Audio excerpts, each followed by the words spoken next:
Israel और Iran के बीच जारी जंग के दौरान दो नए शब्द सुनने को मिले हैं। पहला था डर्टी बॉम्ब और अब सामने आया है डर्टी वर्क।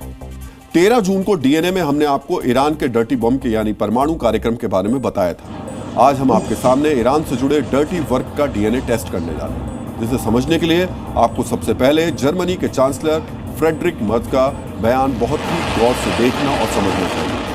G7 की साइडलाइंस पर जर्मन चांसलर ने रिपोर्टर्स से बातचीत के दौरान कहा, ईरान की दहशत खत्म करने के लिए जो डर्टी वर्क इसराइल कर रहा है वो हम सबके लिए है। हम भी ईरानी दहशत के पीड़ित हैं। इस कट्टरपंथी सरकार ने दुनिया को सिर्फ मौत और बर्बादी ही दी है।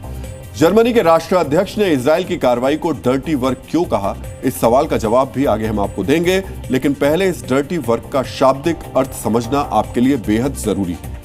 इस बयान में डर्टी वर्क का अर्थ है सफाई करना, यानी जर्मनी के चांसलर कह रहे हैं जिस तरह गंदगी में उतरकर ही उसे साफ किया जा सकता है, उसी तरह इजराइल भी ईरान से लड़कर इस दुनिया की गंदगी को साफ कर रहा है। डर्टी वर्क का अर्थ आपने समझा, अब समझिए आखिर क्यों ईरान के साथ डर्टी शब्द बार बार जोड़ा जा रहा है। इस सवाल का पहला जवाब है ईरान का वो परमाणु कार्यक्रम जिसकी वजह से वर्तमान टकराव पैदा हुआ है। इस न्यूक्लियर चैप्टर को समझने के लिए सबसे पहले आपको ईरान के परमाणु कार्यक्रम का पूरा इतिहास देखना चाहिए। ईरान के परमाणु कार्यक्रम का आरंभ 50 के दशक में हुआ।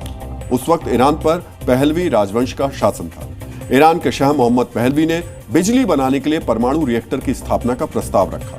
और दिलचस्प बात यह है कि ईरान के परमाणु कार्यक्रम को सबसे पहली मदद अमेरिका से ही मिली थी। लेकिन 1979 की इस्लामिक क्रांति के बाद हालात बदल गए। ईरान ने पाकिस्तान और उत्तर कोरिया जैसे देशों से चोरी छिपे परमाणु तकनीक खरीदी, जिसके बाद दुनिया के बड़े देशों ने ईरान के परमाणु कार्यक्रम की निगरानी शुरू कर दी। और 2025 में सामने आया ईरान जिस स्तर तक यूरेनियम का संवर्धन कर रहा था वो बिजली बनाने के लिए नहीं बल्कि बम बनाने के लिए इस्तेमाल किया जाता है। ईरान दुनिया के उस हिस्से में स्थित है जहां सालों से खूनी संघर्ष चल रहे हैं, कभी देशों के बीच तो कभी सिविल वॉर की शक्ल में। आधुनिक इतिहास में मिडिल ईस्ट से जुड़ा हर पन्ना खून से ही लिखा गया है। अगर ऐसे अस्थिर क्षेत्र में कोई देश परमाणु शक्ति हासिल कर लेगा तो वो एटमी ताकत करोड़ों लोगों की जिंदगी के लिए खतरा बन सकती है। ईरान के साथ डर्टी शब्द जोड़ने की एक और बड़ी वजह है जिसे देखना और गौर से समझना चाहिए। मिडिल ईस्ट को अस्थिर रखने के लिए ईरान ने आतंकी गुटों का इस्तेमाल किया। इस सिलसिले की शुरुआत हुई थी हिजबुल्लाह की स्थापना के साथ। 1982 में हिजबुल्लाह को खड़ा करने के लिए पूरी फंडिंग ईरान की तरफ से की गई। हिजबुल्लाह के जरिए ईरान ने लेबनान और सीरिया में अपना प्रभाव बढ़ाया। इसके बाद ईरान ने 2003 में कतैब हिजबुल्लाह को खड़ा किया। कतैब हिजबुल्लाह के जरिए ईरान ने इराक में अपना दखल बढ़ाया और 2014 में ईरान ने खुले तौर पर हूती आतंकवादियों को पैसा और हथियार देना शुरू कर दिया, जिसकी वजह से यमन जैसा देश गृह युद्ध का शिकार बन गया।